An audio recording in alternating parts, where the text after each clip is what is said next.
kemuliaan-Mu Indonesia, bagi kemuliaan-Mu Indonesia, bagi kemuliaan-Mu Indonesia,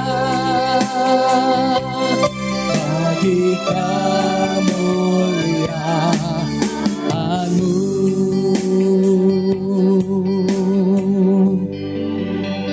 Benar Tuhan Yesus, Indonesia bagi kemuliaan-Mu Tuhan. Kemuliaan Tuhan dinyatakan atas negara kami Indonesia. Amin. Yang baru berulang tahun ke-79 Tuhan. Kami percaya Tuhan, kemarin adalah pertama kali diresmikan IKN, Ibu Kota Negara Nusantara Tuhan. Dan kami percaya itu menjadi penanda bahwa Indonesia siap memasuki negara maju Tuhan. Terima kasih Tuhan Yesus agar IKN juga yang kemarin diresmikan oleh Presiden Jokowi itu menjadi kebanggaan Indonesia. Itu menjadi showcase, menjadi bukti kepada dunia bahwa Indonesia siap menjadi negara maju. Terima kasih Tuhan, kami telah memuji memuliakan nama-Mu Tuhan. Sebentar kami akan duduk diam, mendengarkan firman-Mu Tuhan. Urapi saya, urapi setiap kami yang hadir. Agar firman ini sungguh-sungguh kami bisa mengerti. Dan bisa menjadi rema dan penuntun setiap langkah di dalam hidup kami. Terima kasih Tuhan, dalam nama Yesus kami siap mendengarkan firman-Mu. Haleluya, sama-sama kita berkata, amin. Silakan duduk Bapak Ibu. Haleluya, haleluya, haleluya.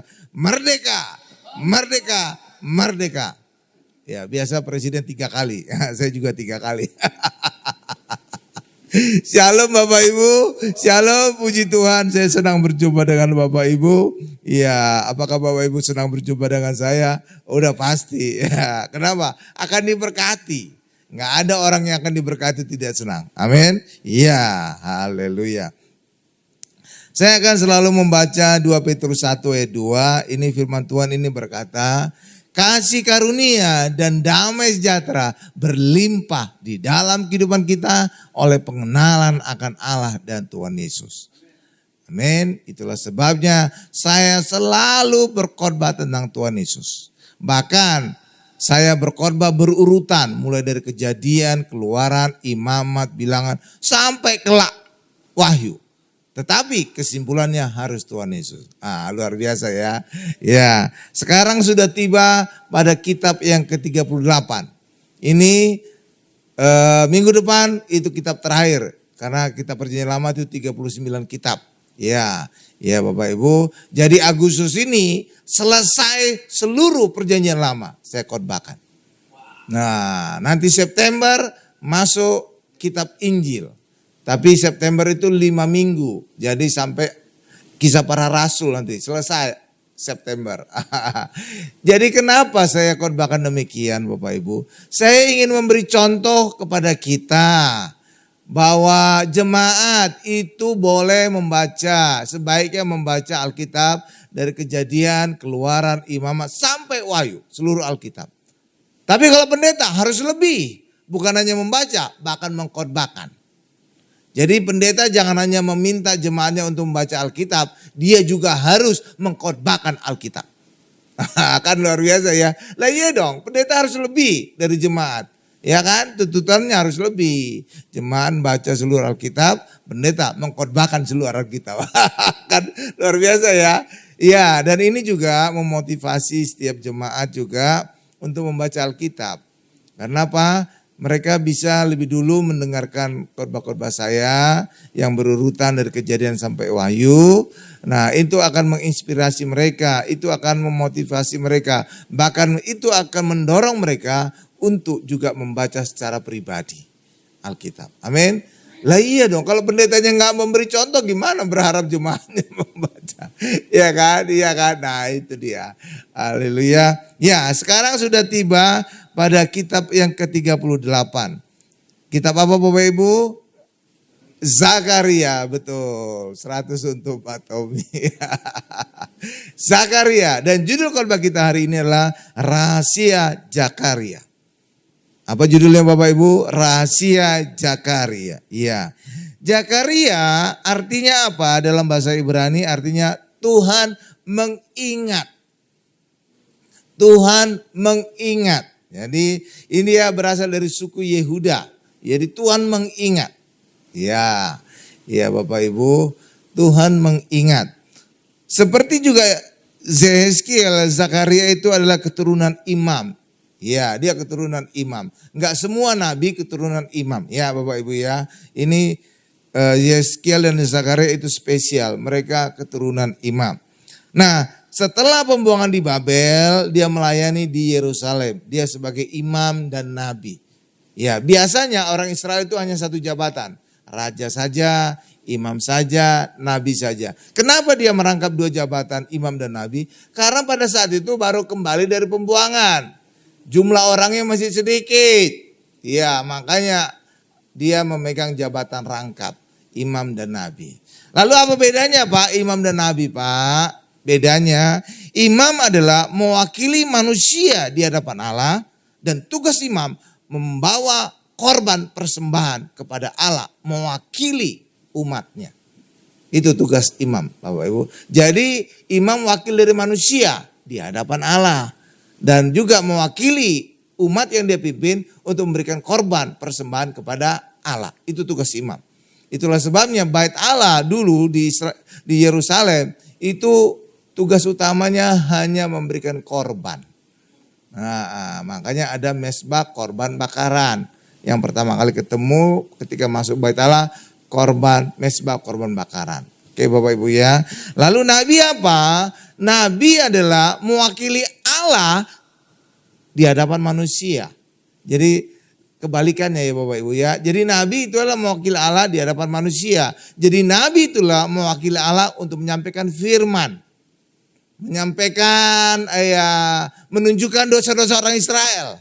Bahkan menubuatkan hukuman Allah atas umatnya Israel. Nah, itu tugas Nabi. Ya Bapak Ibu.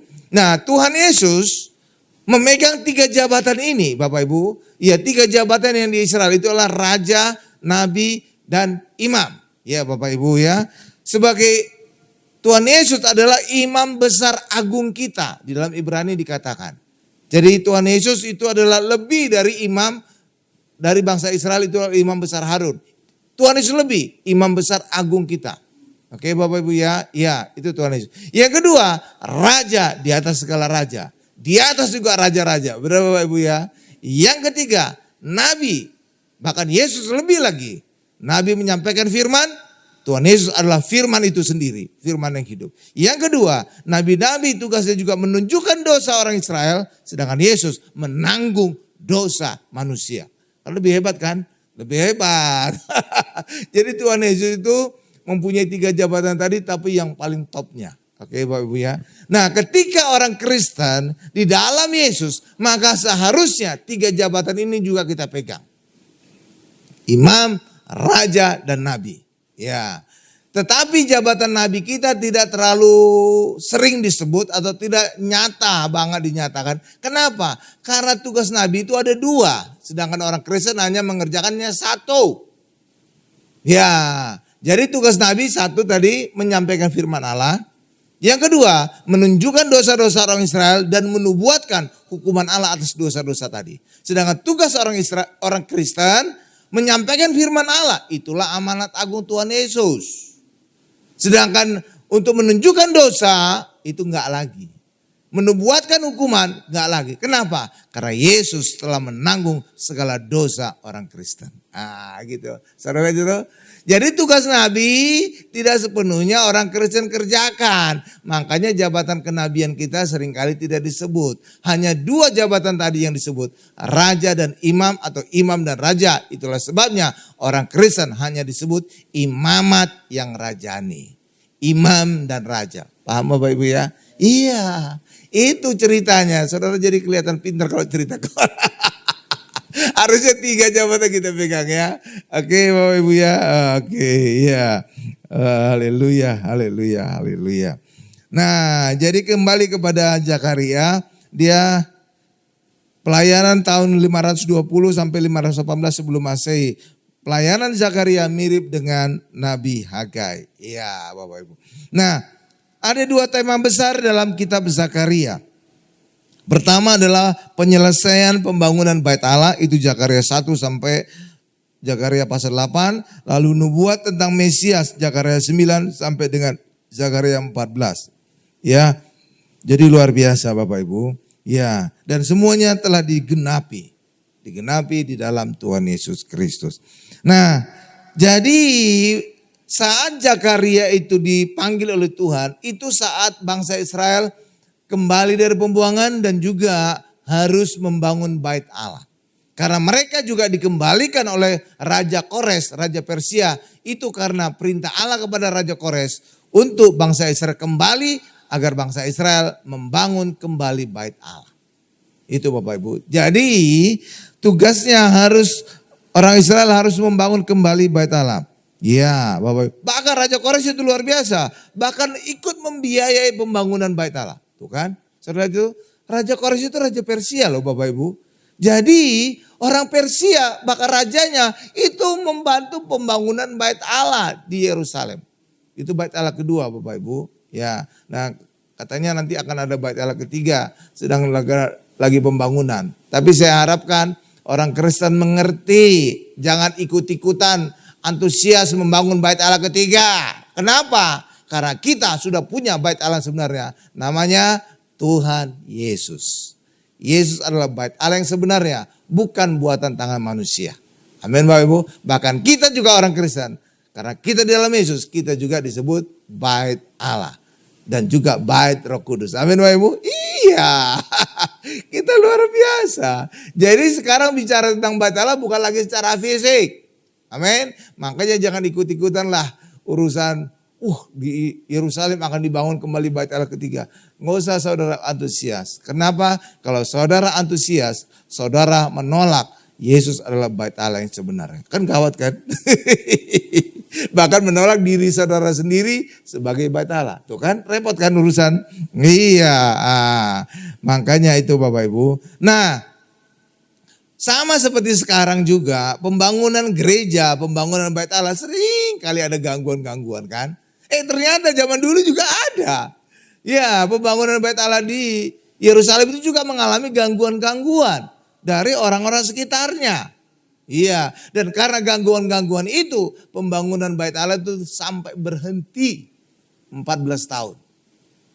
Rupanya orang Israel melihat berhentinya pembangunan Bait Allah 14 tahun dipakai mereka sebagai kesempatan untuk membangun rumah mereka masing-masing. Itulah yang membuat Allah marah karena mereka lebih peduli kepada diri mereka, rumah mereka sendiri sehingga Bait Allah diabaikan. Sehingga masih tetap reruntuhan. Itulah sebabnya Allah murka. Sehingga Allah tidak memberkati orang Israel. Dan itu disampaikan oleh 3 nabi. Hagai, Zakaria, Maliaki Bapak Ibu. Ya, itulah nabi yang kembali dari pembuangan. Akibatnya apa? Bangsa Israel takut. Ya, dan akhirnya mereka melanjutkan pembangunan Bait Allah. Dan selesai. Oke Bapak Ibu ya, Bait Allah ya, iya. Jadi akhirnya Nabi tadi Zakaria, Hagai itu mendorong orang Israel menyelesaikan pembangunan Bait Allah. Ya, karena apa? Karena Allah murka. Jadi harus Allah murka dulu baru orang Israel sadar. Kita jangan ya Bapak Ibu ya. Ya, kita nggak harus dimarahin dulu sama Allah baru kita tergerak untuk pelayanan, tergerak untuk bangun gereja. Amin. Tapi sungguh-sungguh kita punya kerinduan. Ketika kita membangun Bait Allah, kita hadirkan Yesus, maka hidup kita pasti diberkati. Seperti juga di tempat ini, ketika gereja Mount Hermon Church diizinkan hadir di Ratu Plaza, saudara sekarang melihat Ratu Plaza menjadi hidup kembali. Seluruh lantai sudah disewa orang, tinggal buka. Ini lantai 1 sudah disewa, September buka. Lantai 2 dan 3 juga sudah disewa, lantai dasar juga sudah disewa. Saudara itu, kenapa bisa demikian? Kenapa bisa ketika gereja hadir, maka tempat itu menjadi ada kehidupan, ada bangkit kembali. Karena Yesus adalah kebangkitan dan hidup. Maka ketika gereja hadir, Yesus hadir, maka apapun yang mati di sekitarnya akan bangkit dan hidup. Diri saudara juga demikian. Ada yang mati dalam diri kita. Mungkin mati usaha pekerjaan kita. Mungkin mati pelayanan kita. Mungkin mati hubungan keluarga kita. Mungkin mati banyak hal yang lain. Tapi ketika kita hadirkan Yesus, saudara pasti mengalami kebangkitan dan hidup di dalam hidup saudara. Amin. Tuh. Jadi luar biasa Tuhan Yesus. Makanya Allah itu ya murka. Kenapa? Karena kalau bait Allah nggak diselesaikan, Allah nggak bisa hadir di tengah-tengah bangsa Israel. Dan artinya ketika Allah tidak hadir, orang Israel nggak diberkati. Itu kan? Iya kan Bapak Ibu? Makanya itu penting sekali untuk menghadirkan Allah di dalam kehidupan kita. Amin Bapak Ibu. Nah itu dia. Jadi selain masalah pembangunan bait Allah, ya Bapak Ibu, Zakaria juga menubuatkan tentang Mesias, tentang Tuhan Yesus. Dan ini nubuat-nubuat ini menjadi bukti bahwa Tuhan Yesus adalah Tuhan. Nggak terbantahkan itu Bapak Ibu. Ya karena apa? Kelahirannya, kehidupannya, bahkan kematiannya sudah dinubuatkan. Mana ada manusia demikian? Ada enggak saudara dinubuatkan opung saudara, nenek saudara, nanti cucuku akan lahir seperti gini, akan lahir seperti hidupnya nanti seperti gini, nanti matinya juga seperti gini. Mana ada? Gak ada kan? Gak ada. Iya, bahkan kita juga nggak tahu. Ya, ini cewek atau cowok anak kita kan? Tapi setelah sekian bulan bisa di USG, ketahuan ya, cowok atau cewek, benar kan? Tapi sebelumnya kita kan nggak tahu, ya kan? Iya nggak tahu anak kita itu cewek atau cowok. Ya kan? Nah ini Tuhan Yesus sampai kematiannya sudah dinubuatkan. Kalau bukan Tuhan apalagi nih? Benar Bapak Ibu ya? Iya makanya kalau orang gak percaya Tuhan Yesus, wah itu benar-benar gimana gitu ya. Ya kan Bapak Ibu ya? Ya bukti-bukti sudah menunjukkan. Ya tapi ya kita orang Kristen itu luar biasa. Kita pintar. Percaya kepada Yesus maka hidup kita beroleh keselamatan kekal. Hidup kita diberkati, kita disembuhkan. Dan kehidupan kita akan bangkit dan hidup. Amin. Ya kalau orang gak percaya demikian. Oh gimana? Ya kan? Iya, ya mereka mengandalkan kebaikan mereka. Saya ingin katakan Bapak Ibu. Orang gak akan bisa selamat dengan mengandalkan kebaikannya. Kenapa? Karena Allah itu sempurna. Bagaimana saudara bisa memenuhi kesempurnaan Allah, manusia yang penuh dengan kelemahan? Kan gak mungkin kan? Mana mungkin? Hanya Allah sendiri yang bisa memenuhi kesempurnaan Allah. Itulah sebabnya kita di dalam Yesus, di dalam anak Allah, maka kita dilihat oleh Bapa di surga menjadi sempurna. Kalau berdasarkan kekuatan kita, gak bisa. Kekudusan kita juga gak bisa. Iya, Allah minta manusia sempurna. Benarkah Bapak Ibu ya? Ada ayatnya. Allah juga minta manusia kudus. Benar nggak Bapak Ibu? Iya. Kekudusan Allah itu maha kudus loh. Bagaimana manusia bisa memenuhi kemahakudusan Allah? Gak mungkin. Bagaimana manusia bisa memenuhi kesempurnaan Allah? Gak mungkin. Boro-boro kesempurnaan Allah. Kesempurnaan bos saudara sendiri, saudara repot. Kalau bos saudara itu perfeksionis gitu ya. Saudara kalau bawahannya pasti setengah mati tuh. Harus gini, harus gini, harus gini. Wah, repot itu urusan. Apalagi Allah itu maha kudus dan maha sempurna. Karena itulah manusia harus sadar bahwa tanpa Allah tidak mungkin kita memenuhi syarat kekudusan dan kesempurnaan Allah. Amin Bapak Ibu. Iya, ada itu pendeta yang mengajarkan kita harus kudus pikiran, ucapan dan perbuatan. Itu terbatas. Karena apa? Yesaya 64 ayat 6 berkata, kesalehanmu, kekudusanmu seperti kain kotor. Bahkan di Alkitab edisi terbaru, Alkitab buku, dikatakan kain haid wanita. Iya, benar, cara beli aja. Atau lihat-lihat di Gramedia lah kalau nggak beli. Iya kan? Iya, jadi karena itulah manusia tidak bisa mengandalkan kekuatannya, upayanya untuk menjadi kudus dan sempurna di hadapan Allah. Tapi hanya satu jalan, di dalam Tuhan Yesus. Dan orang Kristen telah percaya dalam Yesus, maka kita dilihat Allah menjadi sempurna dan maha kudus. Amin. Iya. Iya dituntut loh Bapak Ibu. Kalau sudah baca Alkitab ada ayatnya, kuduslah kamu sebab Allah kudus. Sempurnalah kamu. Bagaimana kita mungkin sempurna, kudus yang diharapkan Allah? Pasti gagal. Pasti dong. Iya kan? Iya. Makanya kita luar biasa. Ya Bapak Ibu ya. Ya, Tuhan Yesus adalah solusi dari Allah. Solusi dari Allah ya harus terima Yesus agar kita memenuhi syarat dari apa yang Allah tuntut. Kalau enggak, gagal kita.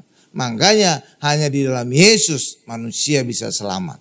Karena apa? Tuntutan Allah itu sempurna. Tuntutan Allah itu kudus. Di luar Yesus kita nggak bisa memenuhi syarat, Bapak Ibu. Iya dong.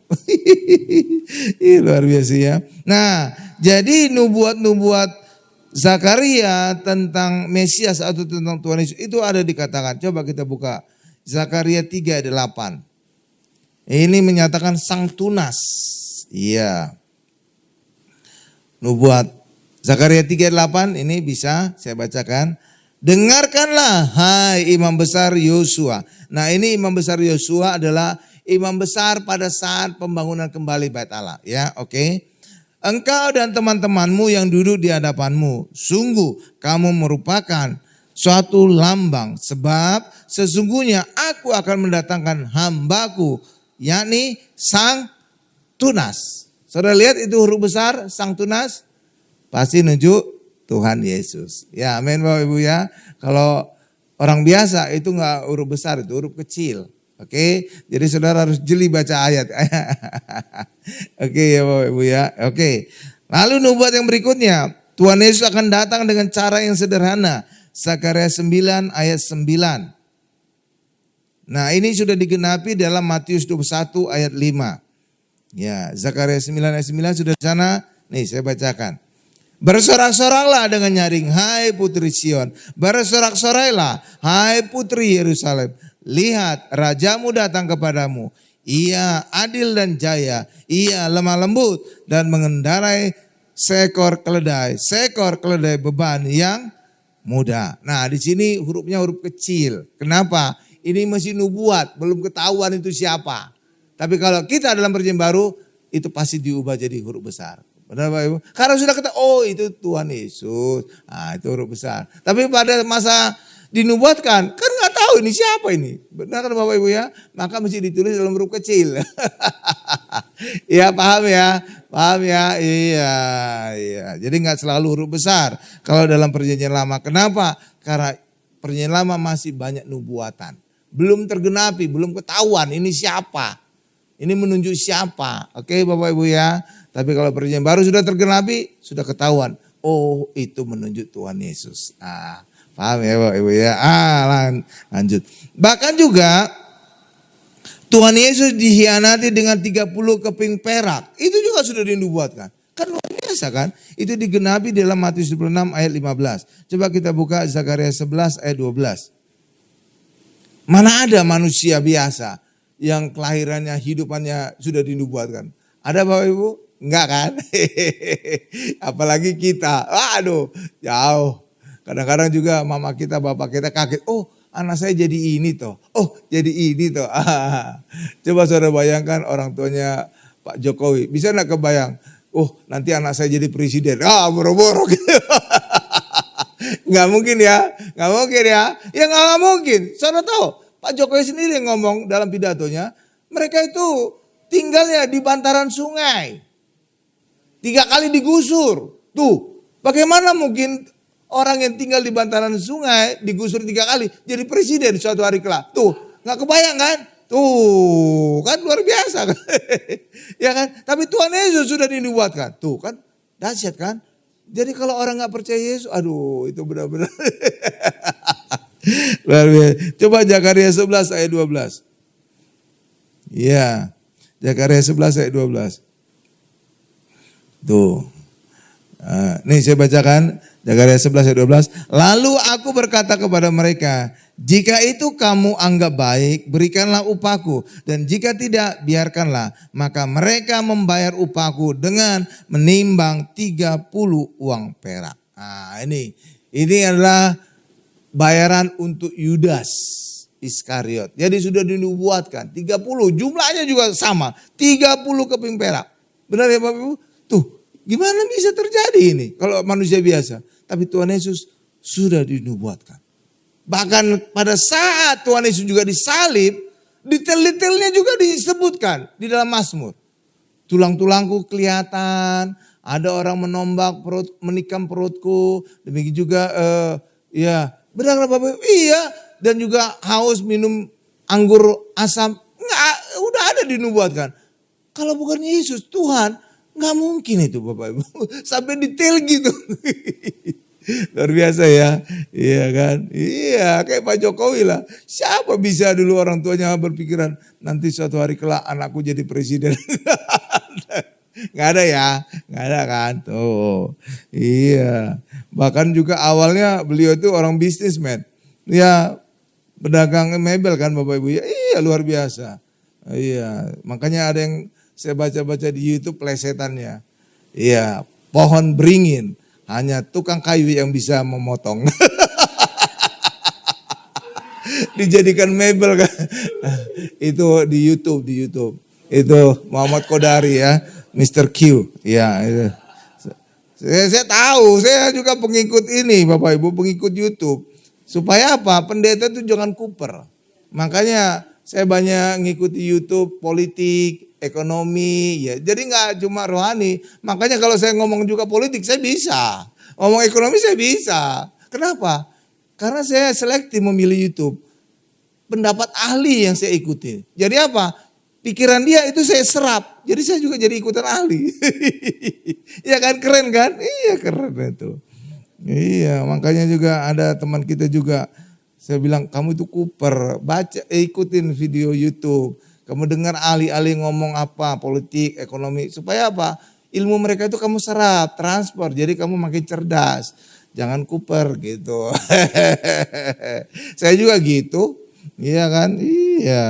Bahkan juga banyaklah kebijakan-kebijakan Pak Presiden itu kan banyak komentari kan. Saya ikuti pendapat ahli yang pro dan kontra. Oh gini tuh pronya, oh ini tuh kontra, oh. Jadi kan jadi tahu kita kan, iya makanya denger. Nah terus, jadi dihianati 30 keping perak ya Bapak Ibu ya, jumlahnya persis sama, tuh nggak meleset atau 31 keping perak enggak kan, pas 30. Iya luar biasa ya, itu sudah digenapi dikatakan dalam Matius 26 ayat 15. Demikian juga Tuhan Yesus sebagai gembala bagi domba-domba Allah. Zakaria 10 ayat 2. Iya. Zakaria 10 ayat 2. Sebab apa yang dikatakan oleh terafim adalah jahat. Dan yang dilihat oleh juru-juru tenung adalah dusta. Dan mimpi-mimpi yang disebutkan mereka adalah hampa. Serta hiburan yang diberikan mereka adalah kesia-siaan. Oleh sebab itu bangsa itu berkeliaran seperti kawanan domba dan menderita sengsara sebab tidak ada gembala. Nah itulah yang dilihat Tuhan Yesus sebelum Tuhan Yesus memberi makan 5.000 orang. Dia lihat orang Israel kelaparan. Orang Israel banyak gitu seperti domba yang tidak ada gembala. Itulah sebabnya Yesus hadir, Yesus tampil dan Yesus memberi makan mereka. 5.000. Benar Bapak Ibu ya? Ya. 5.000 orang itu sebenarnya 5.000 itu laki-laki saja dikatakan benar Bapak. 5.000 laki-laki saja. Padahal pengikut Yesus ada ibu-ibu enggak? Ada. Ada anak-anaknya? Ada. Itu terbukti ketika Yesus mendoakan anak-anak kan? Lah iya dong. Demikian juga ibu-ibu juga banyak bahkan nolong pelayan Yesus dengan harta mereka. Jadi itu udah biasa itu pelayan itu ada yang menyokong. Biasa itu. Sejak Tuhan Yesus aja ada. Ya, oke Bapak Ibu ya, iya. Jadi kalau dikalikan ibu-ibu dan anak-anak, sebenarnya bukan 5.000, 15.000. Iya, itu karena ada tulisannya 5.000 laki-laki saja. Baca ayatnya. Iya Bapak Ibu. Iya, padahal pengikut Yesus ada juga ibu-ibu dan anak-anak. Dan itu juga terbukti di gereja. Lebih banyak wanita dibandingkan pria kan? Coba lihat. Sampai sekarang. Iya Bapak Ibu benar. Iya kan? Jadi itu benar. Oke Bapak Ibu ya. Jadi saat sebelum Yesus memberi makan itu ada orang Israel itu seperti keleleran. Seperti ya domba gak ada gembala. Tapi Yesus tampil sebagai gembala. Bukan hanya memberikan makanan rohani. Bahkan Tuhan Yesus memberikan makanan jasmani kepada mereka. Sehingga semua orang menjadi kenyang. Benar Bapak Ibu? Kenyang. Bahkan bersisa 12 bakul. Benar Bapak Ibu ya? Saudara melihat enggak ada satu prinsip yang luar biasa dari situ. Saudara ngelihat nggak? Tuhan Yesus memberi makan 5.000 orang dengan berapa Bapak Ibu? Apa modalnya? 5 roti dan 2 ikan kan? Iya kan? Terjadi pelipat gandaan sehingga 15.000 orang atau 5.000 laki-laki bisa makan kenyang. Bersisa apa? 12 bakul roti. Tidak ada disebut 12 bakul ikan juga. Enggak Bapak Ibu. Roti. Artinya apa? Ketika orang Kristen murah hati memberi kepada Tuhan, maka Tuhan akan melipat gandakan apa yang kita berikan. Ya Bapak Ibu. Karena apa? Saat kita memberi itu seperti menabur. Menabur maka akan berbuah. Dan berbuah itu pasti lebih banyak dari jumlah yang kita tabur. Ya kan? 5 roti menjadi banyak roti kan? Iya kan? Iya banyak roti bahkan bersisa. Tapi tidak ada ikan. Itulah sebabnya ketika orang Kristen murah hati. Memang ada yang hilang dari diri kita. Tapi ada yang dilipat gandakan Tuhan bagi hidup kita. Tuh. Ya kan? Luar biasa kan? Ya kan 5 roti dan 2 ikan. Sisanya berapa kemudian? 12 bakul kan? 12 bakul itu roti aja, nggak ada ikannya. Nggak ada ikannya. Jadi apa? Ketika kita murah hati, ada bagian yang hilang dari diri kita, tapi juga ada bagian yang dilipat gandakan Tuhan bagi hidup kita kan. Luar biasa kan? Tuh, luar biasa. Jadi saudara membaca ayat itu jeli. Oh iya, yang bersisa itu 12 bakul roti. Tidak ada 12 bakul ikan disebut, nggak ada. Iya Bapak Ibu, nanti baca ya di rumah ya, PR ya besok ujian. ya gitu Bapak Ibu. Ya, bahkan juga Tuhan Yesus ditikam juga, itu dinubuatkan Zakaria Bapak Ibu. Iya ditikam, itu ditombak gitu ya Bapak Ibu ya, ditikam atau ditombak. Zakaria 12 ayat 10. Itu digenapi dalam Yohanes 19 ayat 37. Zakaria 12 ayat 10. Nih saya bacakan. Aku akan mencurahkan roh pengasihan dan roh permohonan atas keluarga Daud dan atas penduduk Yerusalem. Dan mereka akan memandang kepada Dia. Nah, ini huruf kecil, itu sebenarnya menuju Yesus. Yang telah mereka tikam, tuh tikam. Yesus kan ditikam kan, ditombakkan di atas kayu salib. Dan akan meratapi Dia seperti orang meratapi anak tunggal. Dan akan menangisi Dia dengan pedih seperti orang menangisi anak sulung. Tuh kan, Bapak Ibu. Jadi disebut juga Yesus anak tunggal dan juga sulung ya. Tuh kan. Nubuatannya kan akurat banget ya. Luar biasa kan. Kalau Yesus bukan Tuhan gak mungkin ada ini. Benar Bapak Ibu? Lah iya dong. Gak mungkin ada. Itulah luar biasanya Tuhan kita. Oke. Ya. Bahkan Yesus akan datang kedua kali dalam kemuliaan dan membebaskan orang Israel dari musuh-musuh mereka. Ini juga sudah ada. Ya Bapak Ibu. Dan ini juga dan membebaskan orang Israel dari musuh-musuh mereka. Iya Bapak Ibu, itu di dalam Zakaria 14 ayat 1 sampai dengan 5. Nah inilah nubuatan pada akhir zaman. Tuhan Yesus akan datang kedua kalinya.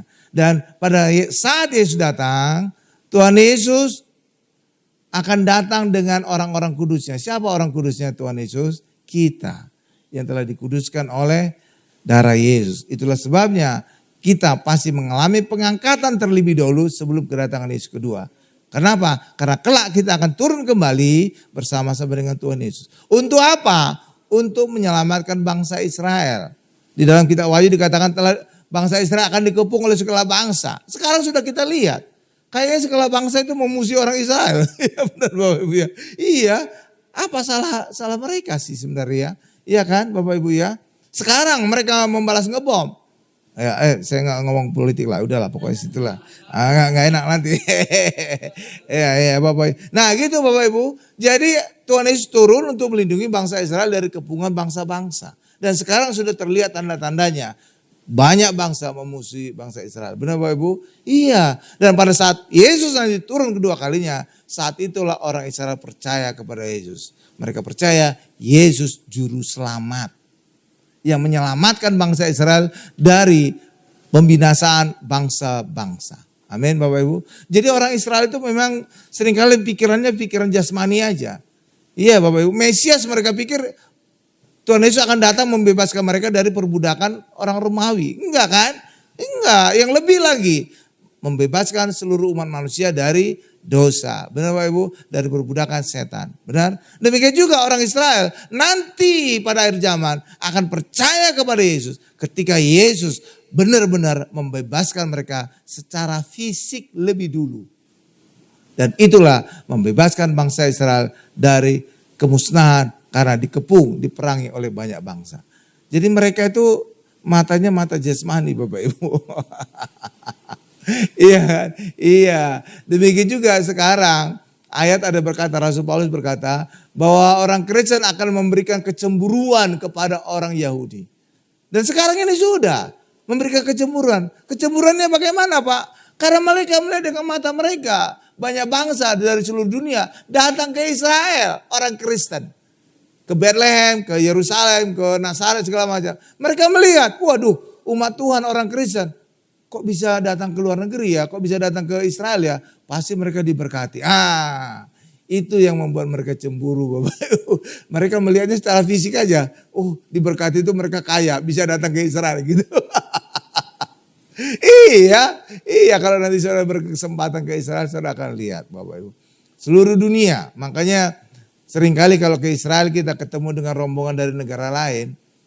Musiknya sama, tapi lagunya, syairnya berbeda gitu ya. Benar Bapak Ibu. Sering, kayak lagu ini dong. Kayak lagu ini gitu Bapak Ibu. Iya, karena apa? Dari banyak bangsa datang ke Israel. Iya, jadi banyak lagu-lagu Kristen itu kopian dari luar negeri, cuma teksnya jadi rubah gitu. Haleluya Bapak Ibu. Makanya kalau kita YouTube juga, itu banyak kali bisa kena ban, bisa kena sensor, copyright. Kenapa? Musiknya itu sama dengan lagu asalnya dari negeri Eropa atau Amerika gitu. Walaupun teksnya itu teksnya Indonesia gitu Bapak Ibu. Iya banyak. Seperti apa contohnya? Lagu Malam Kudus. Itu di luar negeri juga sama ada Malam Kudus. Cuma si akhirnya beda. Iya. Makanya kalau saudara ke Israel nanti pas Natal, saudara akan bisa dengar versi bahasa Amerika, bahasa Inggris, bahasa Belanda, bahasa apa. Iya, Bapak Ibu iya. Jadi lucu ya, iya kan. Jadi seru gitu. Ini bahasa Belanda, ini bahasa Inggris, ini bahasa apa. Iya, karena dari seluruh dunia datang. Tapi itu juga yang menunjukkan bahwa bangsa Israel kemudian iri, cemburu kepada orang Israel. Kenapa? Karena orang Israel bisa datang ke Israel. Menunjukkan mereka punya lebih duit. Karena orang Israel hanya melihat secara fisik. Berkata apa?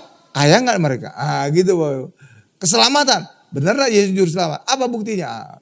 Nanti akan datang kedua kali benar-benar menyelamatkan mereka. Ya kan? Tuh. Iya sama juga ketika Mesias. Kenapa orang Israel sekarang ini banyak orang di Indonesia berpikiran bahwa di Israel itu banyak orang Kristen. Salah. Di Israel itu agama Yudaisme. Orang Kristen itu minoritas. Bahkan minoritas dibandingkan agama tetangga sebelah. Iya. Sebaliknya mereka juga nggak sadar ya bahwa orang Palestina itu banyak Kristen. Bahkan tempat-tempat kudus orang Kristen itu banyak di daerah Palestina. Seperti Bethlehem, Nazaret, itu daerah Palestina itu. Ya udahlah, itu aja saudara. Jangan terlalu banyak. Nah, bahkan kematian Zakaria di terakhir Bapak Ibu, Tuhan Yesus juga akan mendirikan kerajaan yang mulia atas segala bangsa untuk selama-lama. Itu sudah dinubuatkan dalam Zakaria 14 ayat 6 sampai 9. Cuma ini kepanjangan ayatnya. Ya, kita lihat aja dalam Wahyu 11 ayat 15. Coba Bu, ini tambahan ayat. Wahyu 11 ayat 15. Ini penggenapan dari Zakaria 14 ayat 6 sampai 19 dalam Wahyu 11 ayat 15. Wahyu 11 ayat 15 ini saya bacakan ya. Lalu malaikat yang ketujuh meniup sangkakalanya dan terdengarlah suara nyaring di dalam surga, katanya, pemerintahan atas dunia dipegang oleh Tuhan kita dan Dia yang diurapinya, dan Ia akan memerintah sebagai raja sampai selama-lamanya. Itu Bapak Ibu. Oke. Bahkan Zakaria ini benar-benar nabi Bapak Ibu. Kenapa? Bahkan Tuhan Yesus juga menyebutkan kematian Zakaria. Ya, iya kematian Zakaria. Di dalam Matius 3 ayat 35 gak usah kita baca Bapak Ibu. Jadi ada. Jadi ini luar biasa sekali Alkitab Bapak Ibu. Makanya cara membaca Alkitab itu saudara jangan baca asal baca aja gitu Bapak Ibu. Ya kita harus melihat perjanjian lama dan perjanjian baru adalah satu kesatuan. Jadi ketika saudara membaca perjanjian lama, ada situ nubuatan, saudara lihat catatan kaki di bawahnya. Itu adalah acuannya tergenapi dalam perjanjian barunya di ayat berapa. Nah, itu. Demikian juga dalam perjanjian baru, ketika saudara baca perjanjian baru, saudara bisa melihat kapan dinubuatkan penggenapan ini. Saudara lihat catatan kakinya ada angka kecil di bawah, tulisan kecil di bawah, ya Bapak Ibu. Nah, itu menunjukkan kitab perjanjian lamanya. Jadi Alkitab itu satu kesatuan. Jadi Alkitab tidak bisa dipisahkan. Oh, sekarang orang Kristen hanya membaca kitab perjanjian baru saja. Tidak Bapak Ibu. Karena apa? Alkitab itu adalah satu kesatuan. Perjanjian lama dan perjanjian baru. Amin. Iya. Jadi perjanjian lama banyak nubuatan. Perjanjian baru banyak penggenapan nubuatan dari perjanjian lama. Jadi satu kesatuan. Makanya ketika saudara membaca Alkitab. Ini harus demikian. Jadi bolak-balik gitu Bapak Ibu. Jadi saudara melihat kesatuannya Alkitab.